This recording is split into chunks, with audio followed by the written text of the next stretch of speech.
Here I am. It's Danny B. It's been way too long. You read the title. We both know what you're here for.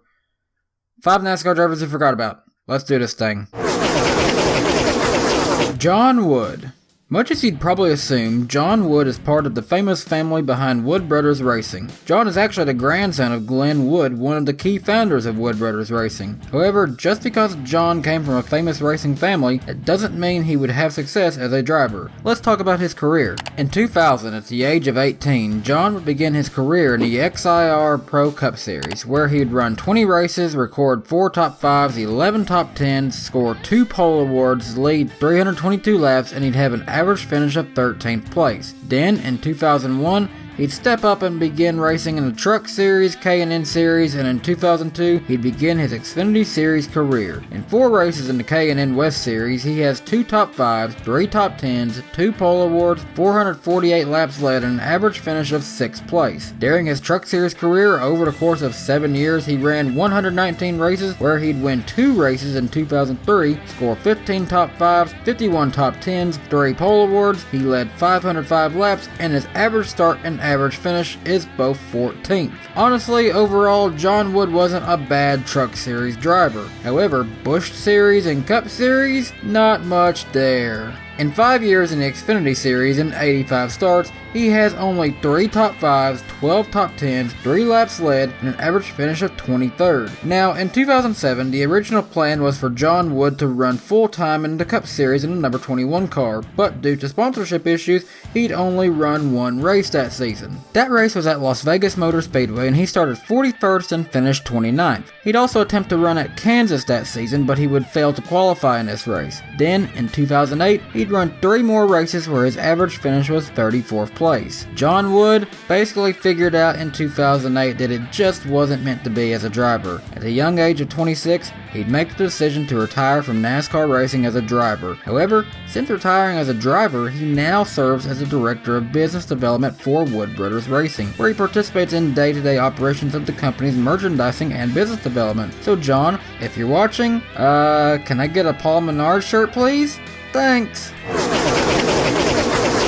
Kevin Hamlin. Currently, Kevin Hamlin serves as a spotter for my favorite NASCAR driver, Alex Bowman. However, before he was in this position, you may have forgotten that Kevin Hamlin had a NASCAR career as a driver. He even raced for teams like Chip Ganassi Racing and Front Row Motorsports in the Busch and Nationwide Series, but let's break down his stats some more. Kevin got his start in the NASCAR Northwest Series, where he'd see 82 starts, 10 wins, 38 top 5s, 54 top 10s, 6 pole awards, 1,233 laps led, and an average finish of 9th place. He'd also see 5 starts in the NASCAR Southwest Series, where he'd get 2 top 5s and 3 top 10s. In 2005, Hamlin would compete in 2 ARCA races, where he'd have 1 top 5 and 2 top 10s with an average finish of 7th place. Then, between 3 years, he'd make 6 Truck Series starts, where he'd only score 1 top 10 and lead just 1 lap. Finally, from 2005 to 2010, he'd make 43 starts in the Nationwide Series, where he'd only ever get 2 top 10s and lead only 8 laps in his career.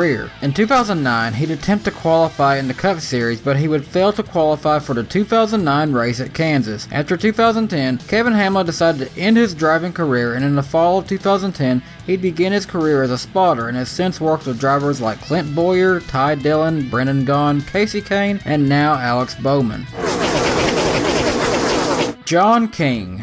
John King's career in NASCAR was indeed a short one. He only ever raced in the Truck Series, mostly for Red Horse Racing back when they were in business. Between 5 years, King would compete in only 16 races, where he'd lead 7 laps, score 2 top 10s, as well as 1 top 5, but that 1 top 5 was also his 1 win in the Camping World Truck Series at Daytona in 2012. John King was a very happy man that night in 2012, but he was indeed a one-hit wonder in NASCAR, and after 2014, we have not heard from him since. John King is indeed most likely a driver that you have forgot about. Joey Coulter. Born in Miami Springs, Florida, Joey Coulter's NASCAR career is one that showed a lot of potential at first, but honestly just fizzled out to nothing in the end. So during Coulter's NASCAR and ARCA career, he actually raced for a lot of top tier teams like Richard Childress Racing and Joe Gibbs Racing, but he was primarily known for his time in RCR's number 22 truck. So let's just go ahead and take a look at Joey's racing career stats. Much like John Wood, Coulter started off racing in the XIR Pro Cup Series, where he'd see 22 starts between 2 years, but in this time he only recorded 1 top 5, 3 top 10s, he led 2 laps, and his average finish was 23rd. Honestly, Joey Coulter's career in this was not that good, but he was still brought up into ARCA competition shortly after this in 2009. Between 4 years, Coulter would compete in 48 races where he'd actually score 1 win in 2010, 14 top 5s, 25 top 10s, 3 pole awards, and he'd have an average finish of 12th place. With some signs of success in ARCA, Coulter made his Truck Series debut in 2011, where he'd go on to get 1 win at Pocono in 2012, along with 19 top 5s, 43 top 10s, 3 pole awards, and his average finish was 12th place.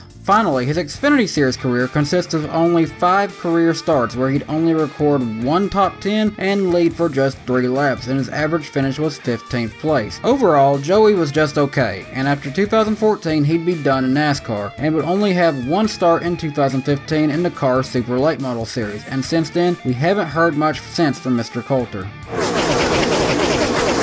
Cale Gale. The last driver on this list had an easy to remember name, Cale Gale. I mean, it just feels good to say.